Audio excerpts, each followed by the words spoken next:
네, 이번에는 박정희 대 김일성이라는 주제로 우리 현대사를 한번 살펴보겠습니다. 저는 박정희라는 역사의 거인 이 인물을 생각하면 마음 한편에 늘 좀 짠한 느낌이 있습니다.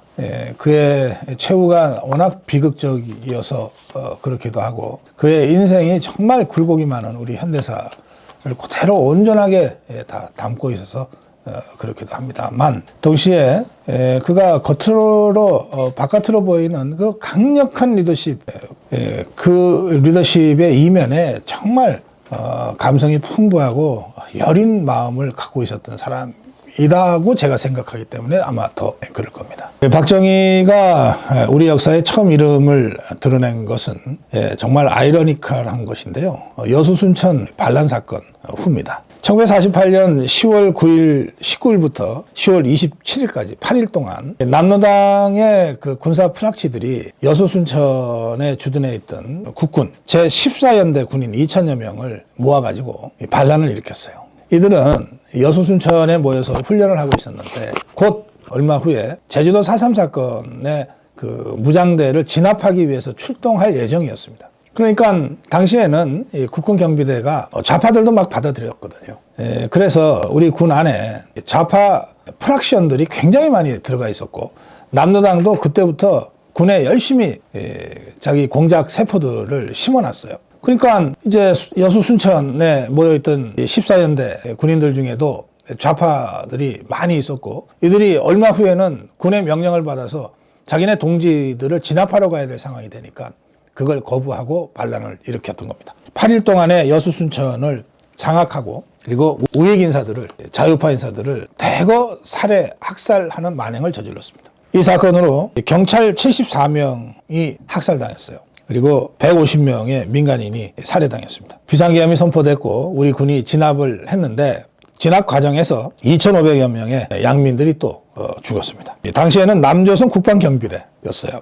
모병제였습니다. 징병제라고 하는 체제가 갖춰지기 전이니까 모병제였습니다. 그러니까 지원하면 대개의 경우에 군인이 될 수 있었어요. 신원조회가 허술했습니다. 그래서 경찰의 탄압을 받아서 도망다니다가 군에 입대해버리는 걸로 피신을 하는 이런 좌파들이 많이 있었어요. 또 미 군정은 남로당도 합법적으로 인정을 하지 않았습니까, 초기에. 그러니까 군에도 좌파들이 있는 거가 뭐 이상할 게 있냐 그랬던 거예요. 그래서 남로당이 심어놓은 이 좌파 프락션들이 군 내의 불만 분자들을 선동하고 모아서 군사반란을 일으키는 것이 그렇게 어렵지 않았던 상황입니다. 1948년 10월 19일 국방경비대 14연대 소속 일부 군인들이 여수를 점령하고 순천을 장악하고, 그리고 벌교, 보성, 고흥, 광양, 구례를 거쳐서 곡성까지 점령했습니다. 이승만 정부는 10월 21일 여수 순천 지역에 계엄령을 선포하고 송호선 준장을 총사령관으로 임명해서 10개 대대 병력을 이끌고 진압하라고 명령했습니다. 10월 23일 반란군의 습격을 받고 진압군 총사령관 송호선 준장이 철모에 총을 맞고 장갑차에서 떨어져서 부상을 입는 사태까지 발생할 정도로 치열했어요. 이 와중에 반란군들은 중과부적을 느끼고 지리산, 백운산 쪽으로 다 도망을 쳐서 게릴라 빨치산으로 변신합니다.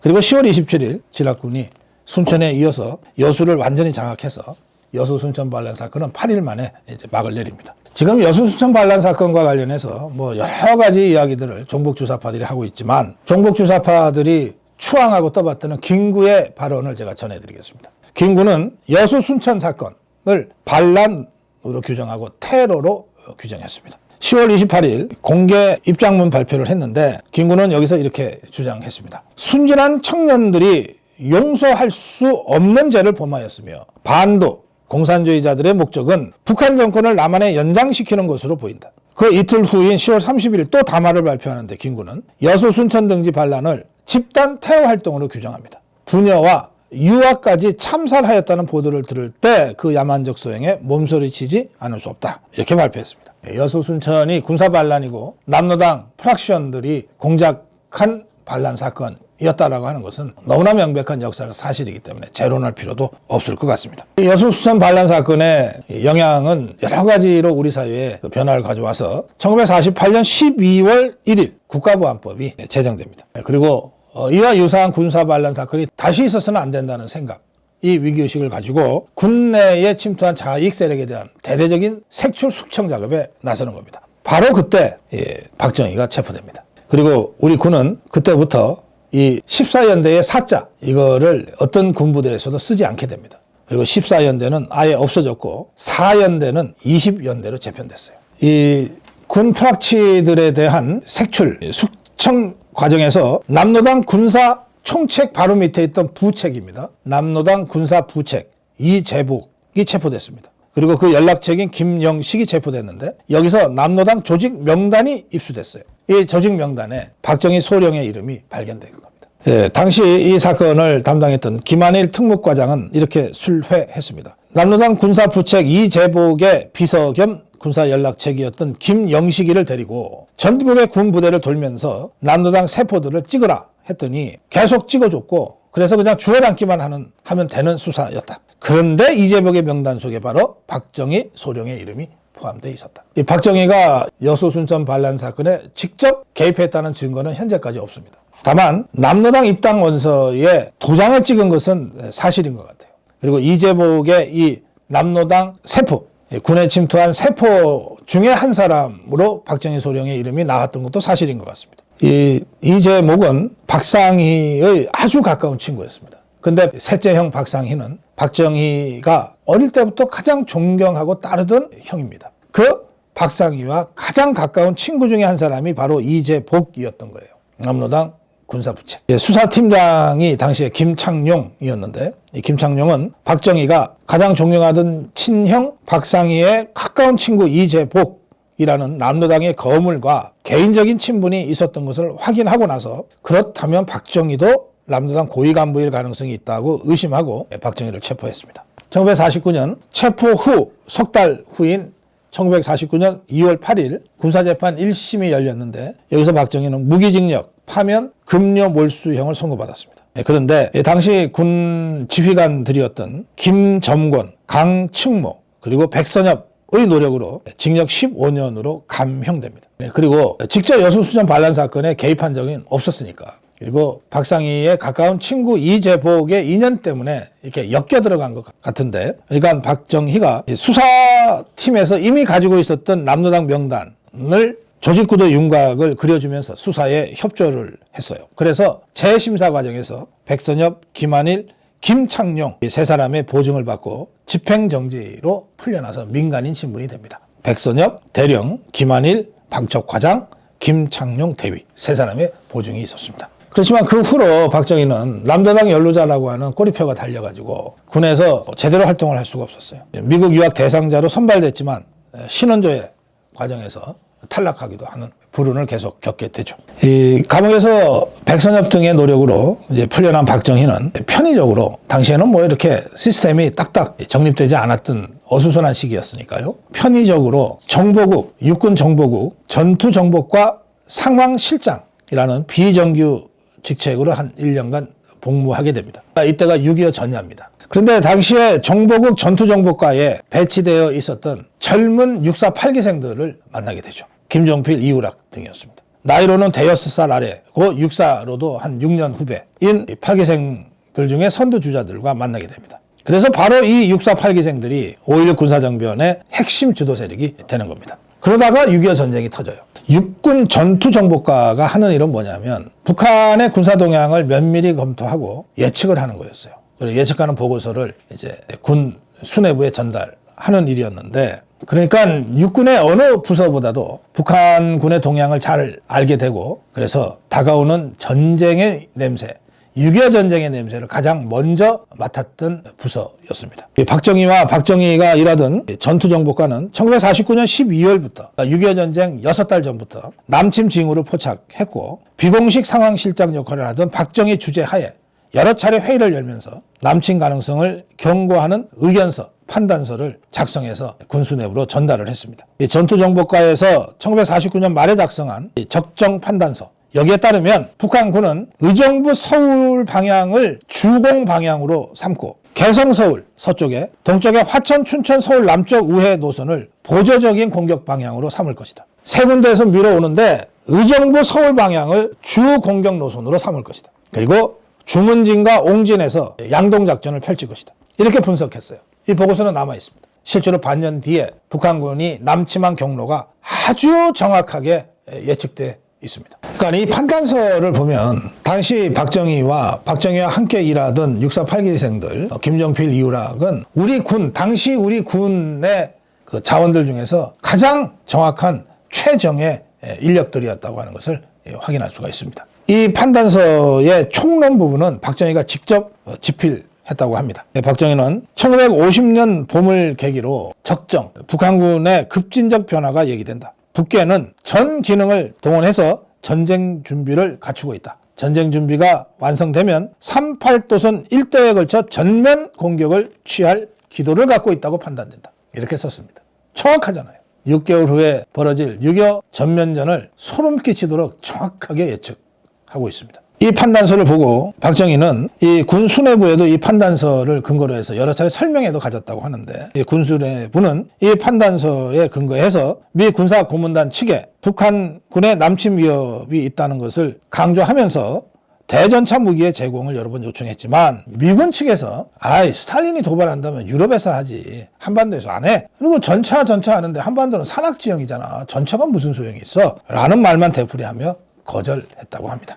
남침 열흘 전인 6월 15일까지 전투정보과는 남침이 임박했다는 보고서를 군수내부에 계속 올립니다. 그런데 6.25 전쟁 이틀 전인 6월 23일 당시 육군참모총장 최병덕 총장은 어떤 명령을 내리냐 하면, 전투정보과가 계속해서 남침이 임박했다, 전면전이 임박했다고 긴급 경고 보고서를 올리고 있는데도 6.25 전쟁 이틀 전에 최병덕 육군참모총장은 대북 경계령을 해제해버립니다. 78일 동안 유지해온 대북 경계령을 6.25 전쟁 이틀 전에 해제해요. 그리고 예하부대에게 휴가를 실시해도 좋다고 합니다. 그래서 1950년 6월 25일 일요일 많은 군 장병들이 휴가에 갔던 겁니다. 박정희는 6.25 전쟁 직전에 어머니의 일주기 제사를 지내기 위해서 구미에 내려가 있었습니다. 근데 구미에 내려가기 전에 김종필에게 내가 어머니 일주기 제사 때문에 내려가는데 남침이 있을 수 있다. 남침이 있으면 즉각 나한테 연락하라. 당시에는 뭐 휴대폰 없고 전화도 잘 안 될 때 아닙니까? 내가 구미에 있을 테니 구미 경찰서를 통해서 나한테 연락하라. 이렇게 신신당부를 하고 내려갔답니다. 그리고 박정희의 예상대로 6월 25일 전쟁이 터졌고, 김정필은 전쟁이 터지자마자 박정희의 지시대로 구미경찰서를 통해서 전쟁이 터졌습니다 라고 연락을 했어요. 박정희는 김정필의 급전을 받자마자 곧바로 서울로 복귀합니다. 2시경에 집을 떠나서 걸어서 구미를 가서 야간 북행열차를 탔고, 결국 이틀 걸려서 27일 오전 7시경에야 서울 용산역에 도착합니다. 서울이 3일 만에 함락됐어요. 함락되기 하루 전에 박정희는 구미에서 서울로 수단과 방법을 가리지 않고 이틀 만에 서울로 돌아갑니다. 육군본부에 도착을 했어요. 그런데 박정희가 도착한 그날 아침에 국방장관 신성모는 서울 포기를 결정해버려요. 박정희는 서울에 복귀하자마자 피난해야 될 상황이 돼버린 겁니다. 25년이 지난 1975년 6월 25일 6.25 25주년 기념일 날 박정희는 일기장에 이렇게 썼습니다. 우리는 남침 징후를 6개월 전에 예측했었다. 그러나 이 판단서를 믿으려고 하지 않았다. 군 수뇌부, 정부 당국, 미국 고문단 모두가 설마하고 크게 관심을 표시하지 않았다. 1949년 말 정보국 판단서는 전쟁이 발발한 후 너무나 정확하였음이 확인되었다. 알고도 기습을 당했으니 천추의 한이 되지 않을 수 없다. 무능과 무의와 무관심이 가져온 국가 재산과 인명, 문화재의 피해가 얼마나 컸던가. 후회가 앞설 수는 없지만 너무나 통탄한 일이라 하지 않을 수 없다. 400년 전 임진왜란 때 우리 조상들이 범한 과오를 우리 시대에 되풀이하게 되었으니 말이다. 이게 1975년 6.25 전쟁 25주년에 박정희 대통령이 쓴 일기장의 내용입니다. 이 6.25 전쟁 와중에서 민간인이었던 박정희는 다시 군으로 복귀하게 됩니다. 1951년 12월에 강원도 동부전선에서는 구사단 참모장으로 중공군 개입에 대한 미국의 판단 실패가 수백만 명의 생명을 앗아가는 것을 지켜볼 수밖에 없었습니다. 미국 측은 국군 측에서 제기한 인민군 남침 가능성, 박정희가 직접 판단서를 썼던 그거 무시했고, 중공군이 참전할 수 있다고 하는 정보도 묵살해버렸어요. 1963년에 원료 군사정변을 성공시켜서 국가재건 최고의 의장이 된 1963년에 박정희가 쓴 책이 바로 그 유명한 국가와 혁명과 나입니다. 국가와 혁명과 나에서 박정희는 이렇게 지적합니다. 독일과 월남의 분단은 패전과 내란의 산물이었지만 한반도 분단은 순수하게 미국과 소련의 편의에 따른 것이다. 억울하기 짝이 없다. 그러니까 박정희는 6.25 때 여러 차례에 걸친 판단서를 묵살당한 것, 중공군 개입이 임박했다고 하는 판단서조차 묵살당한 것, 이 과정에서 미국에 대한 불신을 하지 않을 수 없었습니다. 그리고 돌이켜보니까 2차 세계대전 이후 독일은 전범 국가로서 분단당했고 월남은 내전으로 분단당했는데 한반도는 아무런 분단당할 이유가 없이 미국과 소련의 편의적 결정으로 분단당했다. 참으로 억울하다. 이렇게 쓴 겁니다. 그러면서 미국이 전 세계적으로 1960년대 이후에 근대화를 해야 경제성장을 시켜야 민주주의가 될 수 있다는 생각으로 자유민주주의를 보편적인 가치로 전파하려고 할 때 박정희는 우리 실정에 맞지 않는 서구식 자유민주주의를 강요하는 일은 적절치 않다. 이렇게 입장을 밝힙니다. 자유민주주의를 반대하는 것이 아니라 자유민주주의도 서구식이 있고 한국식이 있는데 왜 서구식 자유민주주의를 일방적으로 기계적으로 적용하려고 하느냐. 한국에는 자유민주주의라 하더라도 한국형 자유민주주의가 있다. 이게 이제 미국에 대한 박정희 대통령의 시각이었던 것 같습니다. 사실 이 박정희 정부에 대해서 미국은 역대 미국 대통령들이 박정희 대통령을 늘 좀 의심했고 그래서 주한미군 철수와 같은 정말로 중요한 안보 정책도 박정희 정부, 박정희 대통령을 압박하는 수단으로 사용한 미국 대통령들도 있습니다. 그래서 미국의 원조를 받는 개발도상 국가 중에서 사사건건 미국과 마찰한 박정희 정부는 그야말로 이례적이다. 이런 평가를 이제 많은 전문가들이 하기에 이르렀습니다. 박정희는 6.25 전쟁 발발 직전에도 전투정보과를 이끌었고 6.25 전쟁 중에도 전투정보과를 이끌었는데 이 전투정보과가 6.25 전쟁 중에 한 주요한 임무 중에 하나가 낙동강 전선을 압박하고 있는 북한 군의 사령관의 성격, 부대의 성격, 무기, 전투 능력 이런 것들을 분석해서 우리 낙동강 전선에 배치되어 있는 국군과 유엔군들한테 그걸 제공하는 것이었어요. 그래서 지피지기면 백전백패. 적을 정확하게 알아야 승리할 수 있다. 이 적을 정확하게 아는 일을 당시 박정희가 이끌던 전투정보과 이상으로 해낸 기관이 없습니다. 그런데 전황은 계속 급박해지고 전투정보과는 아무리 중요한 역할이라 하더라도 외형상 후방에서 펜대 굴리는 일을 하는 것이었으니까 자꾸 전방으로 차출하려고 했던 거예요. 이걸 단 한 명, 자기 휘하에 있는 전투정보과 장교들을 단 한 명도 뺏기지 않고 지켜내면서 끝까지 전투정보과의 일을 해낸 것이 박정희입니다. 그 과정에서 박정희의 리더십을 김종필, 이우락 등 6.48기의 핵심들이 그야말로 체감하게 됐다고 얘기할 수 있습니다. 그것이 이후에 5.16 군사정변의 6.48기 주력 세력과 박정희의 결합으로 결실을 맺게 됐다.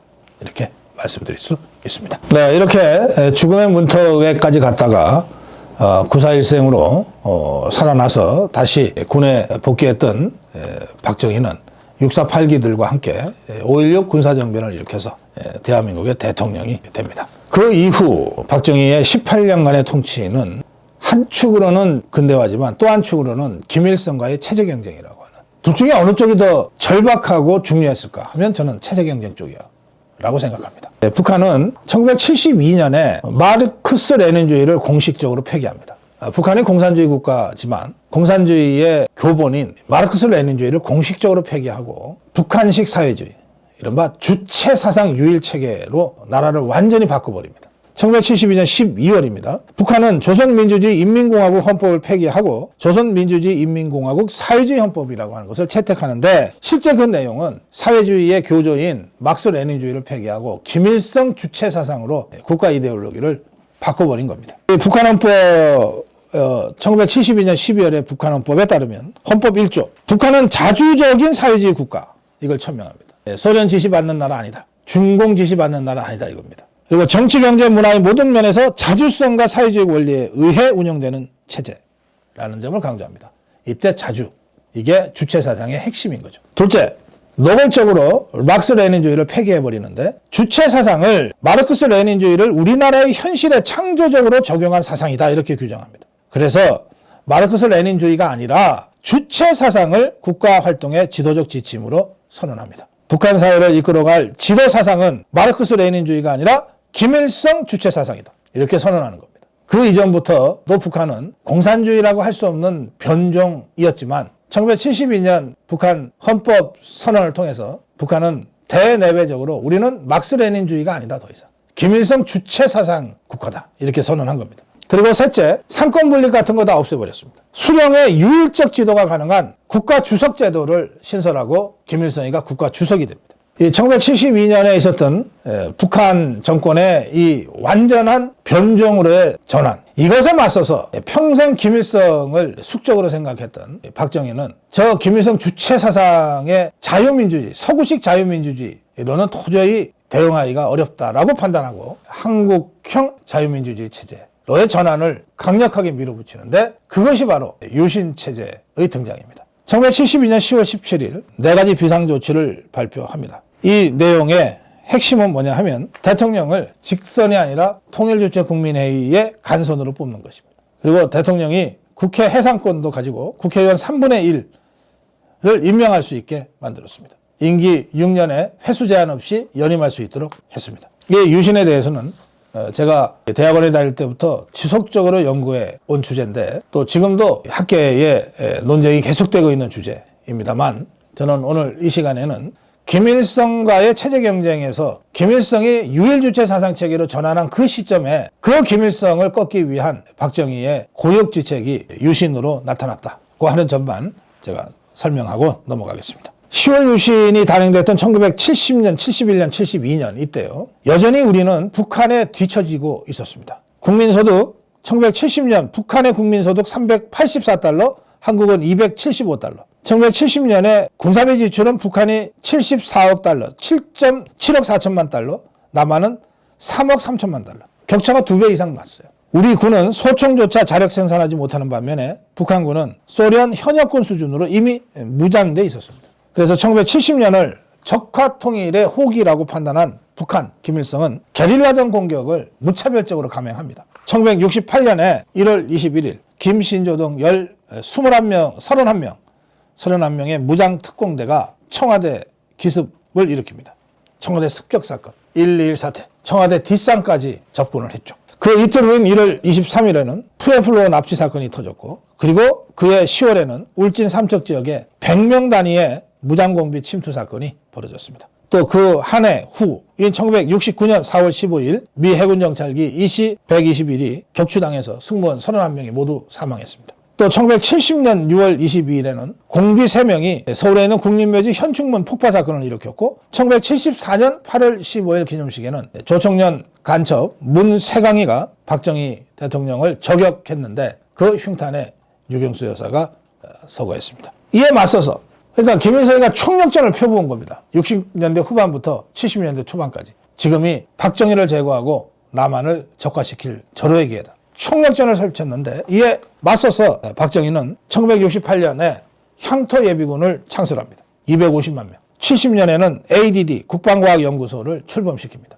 그리고 마침내 72년에 유신체제로 전환합니다. 그런데 이때 우리의 동맹국 미국은 우리에게 도움을 주고 북한의 군사도발을 억지하기는커녕 오히려 미군 철수를 공개적으로 떠들면서 불안을 가중시키고 북한의 군사도발을 결과적으로 부추기기까지 했습니다. 닉슨 대통령은 69년에 아시아 방위는 아시아인이 맡아야 한다. 닉슨 독트린 발표했어요. 그리고 한국 정부의 반대도 아랑곳하지 않고 주한미군 철수를 감행했습니다. 1970년 8월에 에그뉴 부통령이 와서는 71년 6월 말까지 미군 7사단을 철수하겠다. 5년 이내에 나머지 미군도 완전 철수하겠다 통보했어요. 실제로 에그뉴가 다녀간 다음에 2만여 명의 제7사단이 71년 3월 27일 전원 한국을 빠져나갔습니다. 그것만이 아닙니다. 미국은 중국과 손을 잡고 국교를 정상화했습니다. 1971년 10월 중국은 국제연합의 정식 회원국이 됐고 닉슨은 주얼레와 5차례 회담을 가지고 상하이 성명을 냈습니다. 자, 불과 20여 년 전에 우리를 침략해서 전쟁을 했던 그 중공이 유엔에 가입하게 되고 주한미군이 철수하고 그런데 우리는 그때 2개 사단 이상의 병력을 미군을 위해서 밤에 파병해 놓고 있었어요. 박정희 대통령이 당시 미국에 대해서 어떤 배신감을 느꼈을지 짐작할 수 있지 않습니까, 여러분? 1971년 6월 8일 대국민 담화문에서 박정희는 이렇게 주장했습니다. 앞으로의 국제사회에서는 강력한 자주, 자립정신이 없는 민족은 그 누구의 동정이나 지원도 받을 수 없게 된다는 것을 우리는 깊이 명심해야 한다. 정부와 국민이 일치단결하여 자주국방의 정신을 더욱 굳건히 살려나가는 결의와 각오를 새로이 해야 한다. 그 연장선에 72년 6월, 72년 10월 유신체제로의 전환이 단행됐습니다. 이충근 대표는 이렇게 얘기합니다.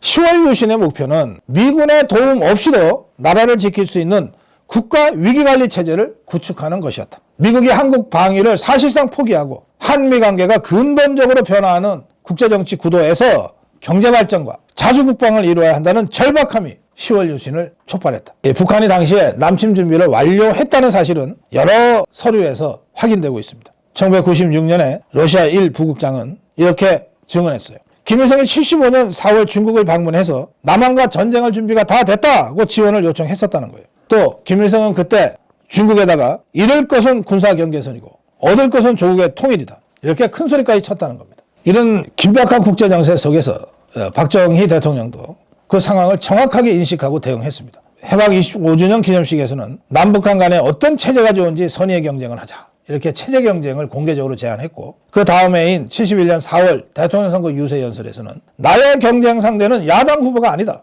바로 북한에 있는 김일성이다. 이렇게까지 공개적으로 선언했습니다. 1971년부터 79년까지 8년 동안 경제 2수석 비서관을 지낸 오원철은 이렇게 술회합니다. 북한이 1970년 11월, 1976년 완성을 목표로 석유화학공업 건설 등을 초점에 맞춘 6개년 계획을 내놨는데 이는 우리 박정희 정부의 3차 5개년 계획 연도와 똑같다. 따라서 1977년에는 어느 쪽 노선이 맞았는지를 결판내지 않을 수 없는 상황이었다. 김도영 청와대 당시 비서관은 이렇게 주장합니다. 박정희 대통령은 늘 김일성을 의식하고 있었다. 김일성의 북한보다는 우리가 더 잘 살아야지 하는 오기가 대통령의 언동에서 자주 느껴졌다. 김정년 비서실장은 1972년 5월 12월에 청와대에서 남북조절위원회 북한 측 대표 박성철 일행을 접견했는데 그때 박정희 대통령이 북한 서열 10위 정도 되는 박성철이가 김일성의 측근 중에 측근이라고 할 수 있는데 이자가 수첩에서 깨알같이 적어온 내용을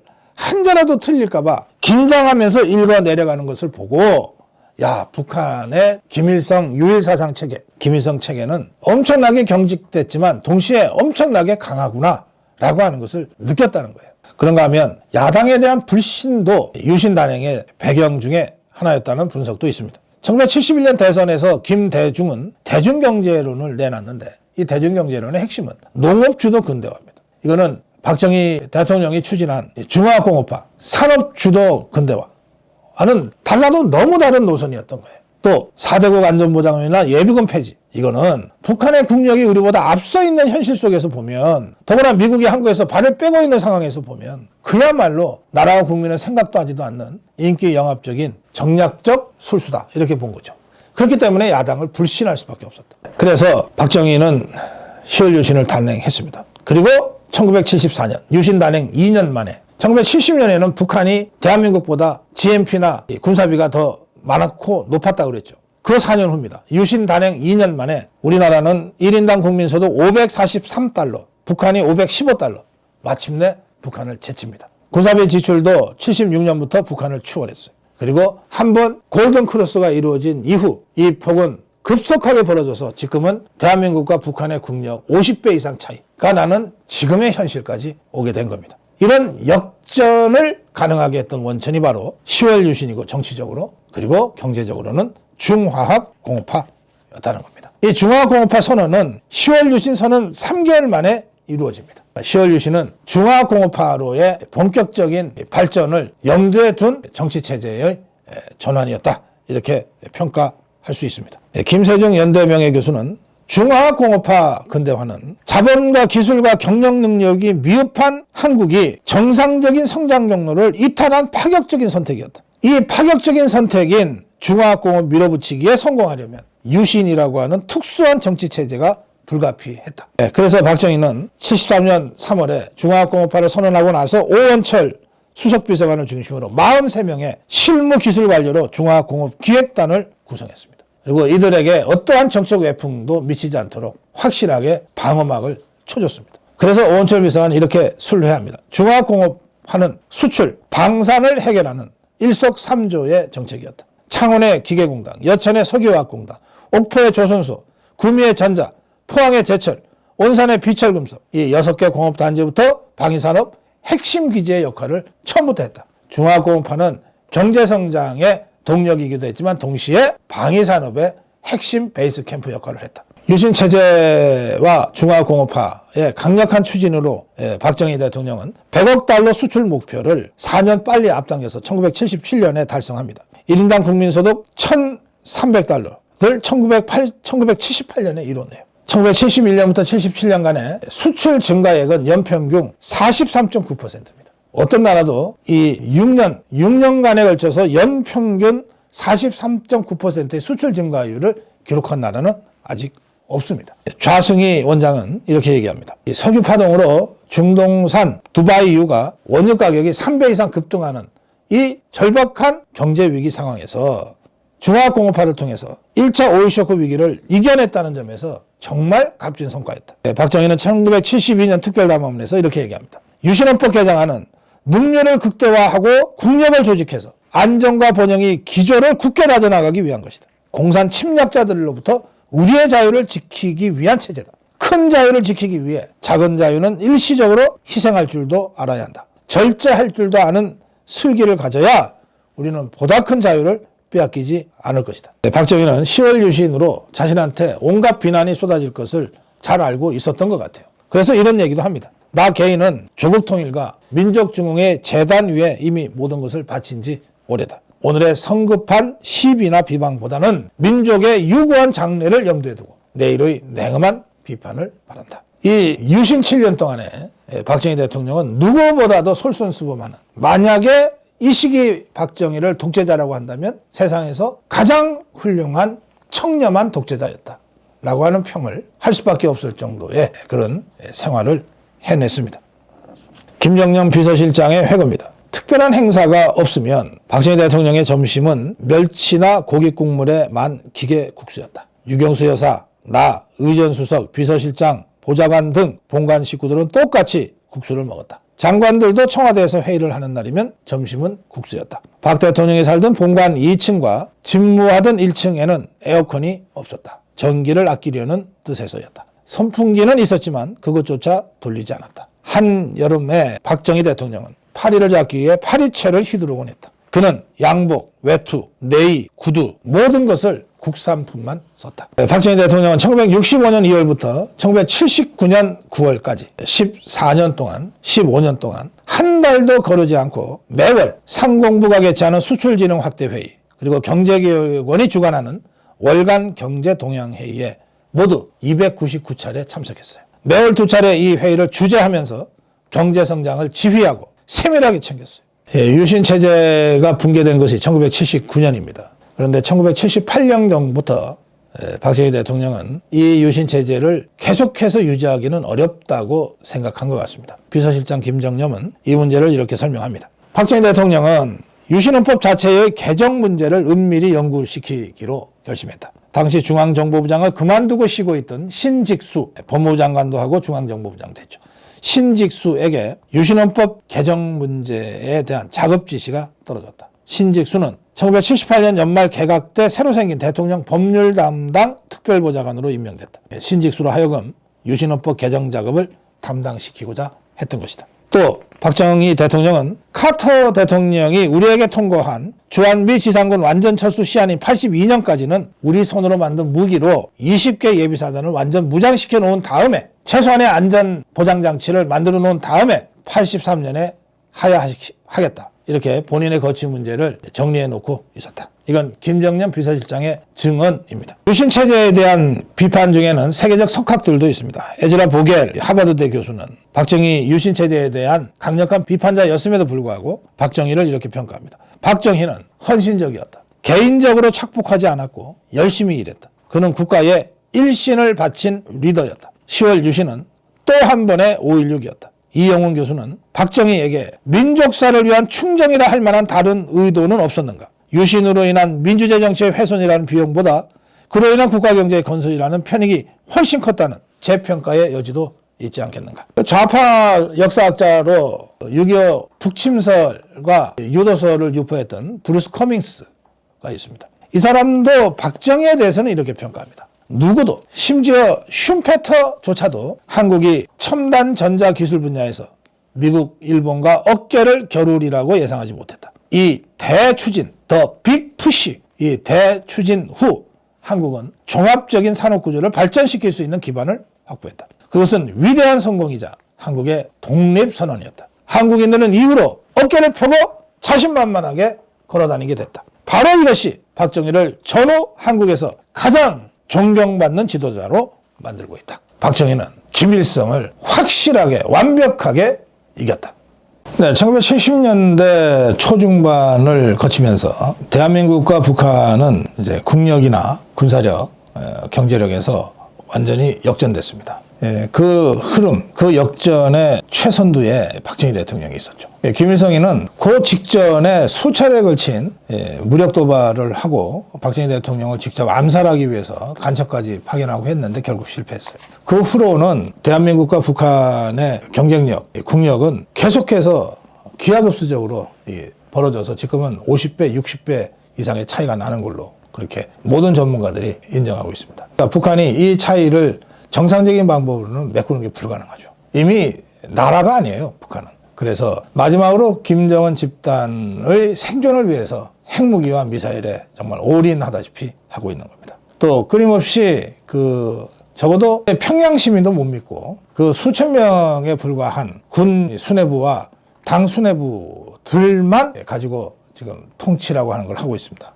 이들에 대해서 김정은이가 취하는 통치 방법은 딱 두 가지입니다. 하나는 끊임없이 공포를 만들어냅니다. 고모부 장성택이를 공개적으로 고사포로 총살을 해서 겁을 주죠. 남한 대한민국의 드라마를 봤다는 것만으로 중학생, 고등학생을 15년 징역형을 때립니다. 이런 식의 엄청난 공포 정치를 통해서 딴 생각 못하게 만드는 게 김정은이의 첫 번째 통치 방식이에요. 두 번째는 끊임없이 선물을 줍니다. 요 수천 명의 군 수뇌부와 당 수뇌부들한테 철마다 선물을 줍니다.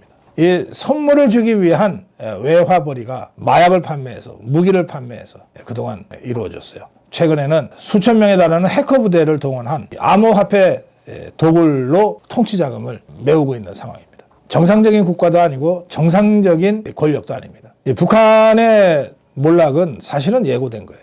1917년에 소련이 등장하고 나서 미국과 소련의 체제 경쟁이 50년 이상 계속됐습니다. 한 60여 년의 체제 경쟁 끝에 소련이 무너졌어요. 공산주의 폐쇄적 체제로는 자유민주주의 시장 경제와는 애초부터 경쟁이 되지 않았어요. 특히 만인 평등을 내세웠던 공산주의가 자본주의 시장 경제 자유민주주의 국가보다도 몇 배나 심각한 빈부격차를 가져오고 그야말로 새로운 귀족 계층을 양산해 내므로써 어디에서도 정통성과 정당성을 부여받지 못하는 아주 조잡하고 노골적인 폭력 집단으로 변질된 겁니다. 소련의 붕괴가 필연적이었듯이 저는 중국의 붕괴, 중공의 붕괴와 북한의 붕괴도 필연적이다 이렇게 생각합니다. 북한이 정상적인 국가, 정상적인 나라, 정상적인 권력이 아니라고 하는 것은 1900년대, 1990년대에 발생한 이른바 고난의 대행군에서 여실히 드러납니다. 1994년에서 1998년경 한 4년간에 걸쳐서 대기근이 있었고 이걸 해결하지 못해서 북한 정권은 거의 붕괴 직전까지 갔습니다. 우리나라의 통계청 추계로도 약 10만 명, 최소 10만 명에서 40만 명 가까이가 굶어 죽었습니다. 그런데 이것은 아주 보수적으로 잡은 대한민국 통계청의 추정이고 실제 많은 탈북민들이나 북한 전문가들은 200만 명에서 300만 명 가까이 인구의 10%가 굶어 죽었다. 대략 이렇게 주장하고 있고 증언하고 있습니다. 고난의 대행군, 고난의 행군.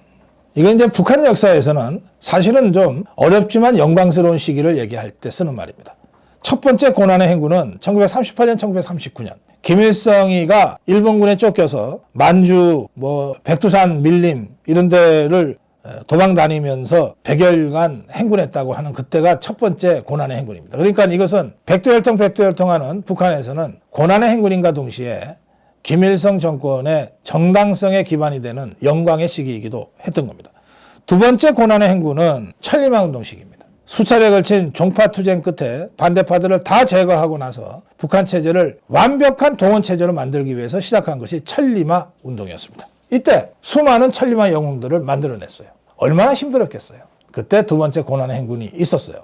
그런데 이 또한 당시에 북한이 대한민국을 앞서고 있었기 때문에 나름 영광의 시기였다고 하는 추억을 회고하는 사람들이 있을 겁니다. 그런데 이 세 번째 고난의 행군은 그게 아니에요. 인구의 10%가 굶어 죽는 그야말로 처참한 기아. 이것에 어떤 영광이 있고 어떤 추억이 있겠습니까? 북한은 1994년 8년 사이에 이 대기근을 겪으면서 국가이기를 포기했어요. 정상적인 시스템이 하나도 작동되지 않는 그런 사회로 전락했습니다. 이 시기를 취재한 기자의 얘기입니다. 1995년 봄 평양의 공기는 음산했다. 2월부터 쌀값이 미치기 시작했다. 1kg에 50원 정도였는데 석 달 뒤에는 230원까지 치솟았다. 쌀값 1kg에 200원이 넘었을 때 거리에는 축 늘어져 좀비처럼 걸어다니는 사람들로 넘쳤다. 사람 고기를 먹었다는 식인 사건 등 범죄 소식이 퍼지면서 도시는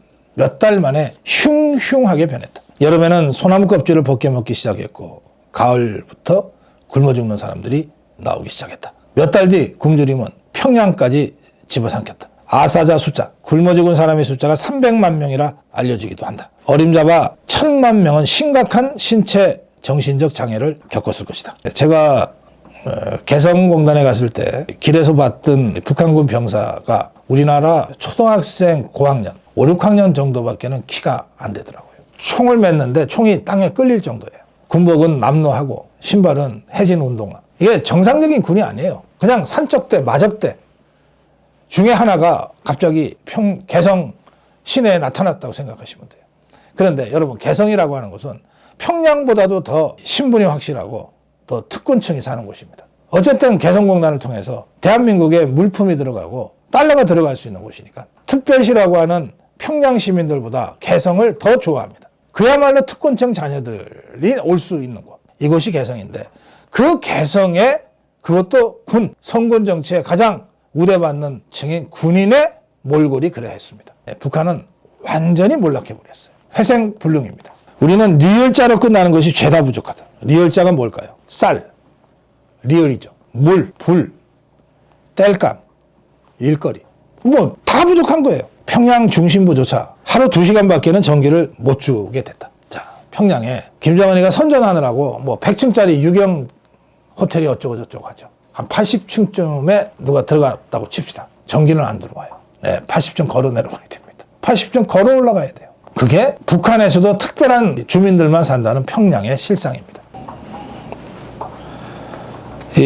말씀드린 대로 고난의 행군 이후 북한은 체격이 바뀌었어요. 우리하고 똑같은 세대의 체격을 비교하면 키가 10cm에서 20cm 차이가 나고 체중이 10kg 이상 차이가 납니다. 완전히 다른 종족이 돼버린 거예요. 우리가 아프리카의 피그미족 얘기하잖아요. 그런 식의 전혀 다른 종족이 돼버렸어요. 2005년 기준 남북한 키 차이가 남자 6.9cm, 여자 4.2cm라고 하는데 그 차이만 해도 엄청난 거죠. 이러다 보니까 김정일, 김정은 집단, 군밖에는 의지할 데가 없어졌어요. 원래 공산당은 선당 정치지 선군 정치가 아닙니다. 군에서도 정치국 요원이 군사령관보다 발언권이 더 높은 것이 공산당 체제예요. 모든 것은 당 중심이니까. 그런데 이제 당 중심으로는 더 이상 군을 끌고 갈 수 없게 됐어요. 그래서 김정일 때부터 선당이 아니라 선군으로 바뀌어버린 겁니다. 김일성이 사실은 의문사를 당했다고 저는 생각하는데요. 김영삼과의 남북 정상회담을 앞두고 갑자기 죽었어요.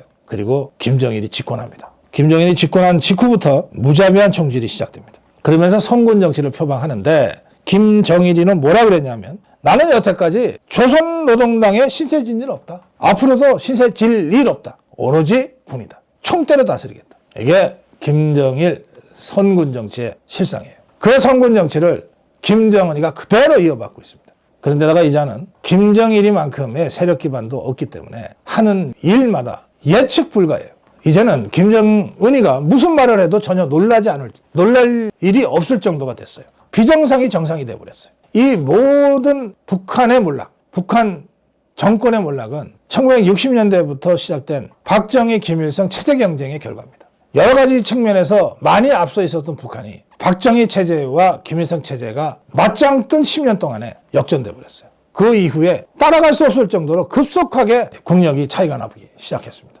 이제 더 이상 정상적인 방법으로는 따라올 수 없는 상태입니다. 북한 국가도 아니고 사회도 아니고 정상적이고 제대로 된 정권도 아니에요. 비정상이 일상화되어 있는 이 북한 체제. 몰락은 필연적이다. 바로 그것을 이승만 건국 대통령, 박정희 근대화 대통령, 박정희 체제경쟁 대통령이 해낸 겁니다. 이제 우리는 북한 체제가 내일 몰락하고 내일 붕괴한다고 해서 놀라지 않습니다. 김정은이가 내일 죽었다고 해서 놀랄 대한민국 국민은 하나도 없어요. 언제 어떻게 북한이 붕괴될지 모릅니다. 언제 어떻게 김정은 집단이 사라질지 몰라요. 느닷없이 다가올 북한 체제의 붕괴와 그로 인해 시작될 통일의 장, 이것을 우리가 철저히 대비해야 된다는 점을 다시 한번 이 시간을 빌어 여러분께 말씀드립니다. 여기까지 하겠습니다.